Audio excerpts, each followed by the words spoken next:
The screen says this is success. 4 arrays sorted, green completion state, stats frozen, all 39 tests passed.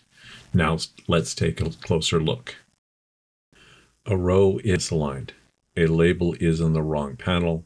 A boundary line is still visible after completion.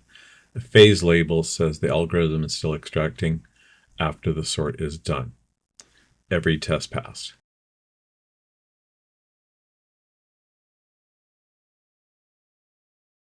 Episode 1 ended on a bug like this. The math was right, but the animation was wrong. But what I didn't say was what happened next. I went looking for every bug hiding in the same gap. AI is good at satisfying the test you wrote. It's not automatically good at discovering the test you forgot.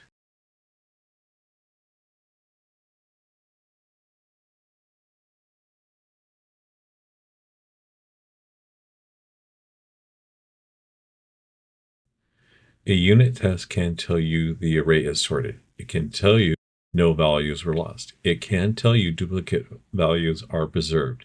It cannot tell you whether the viewer saw the right thing happen. Correct output, wrong behavior.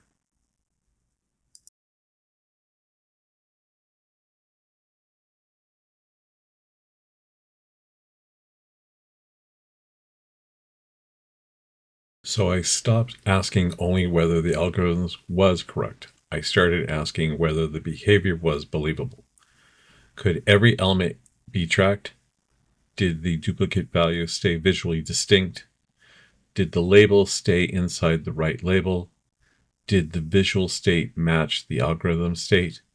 27 acceptance tests, 10 visual issues, 9 confirmed defects. The bugs were grouped into 4 categories. None of them were algorithm bugs. Identity bugs, the right values moved, but the wrong object appeared to move. Phase state bugs, the algorithm advanced, but the screen was still showing the previous truth. Layout bugs, visual across the panel boundaries and the math was right, but the screen was explaining the wrong thing. Lifecycle bugs, labels and lines should have disappeared when the sort completed.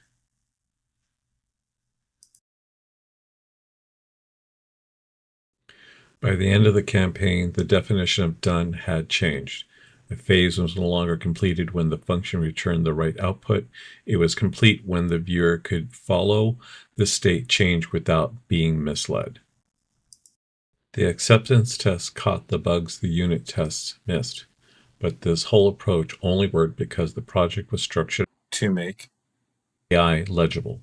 Episode 3 is about that structure, 35 phases, 4A models, and the rules that kept the project from drifting. Please subscribe, and I look forward to seeing your feedback on my project.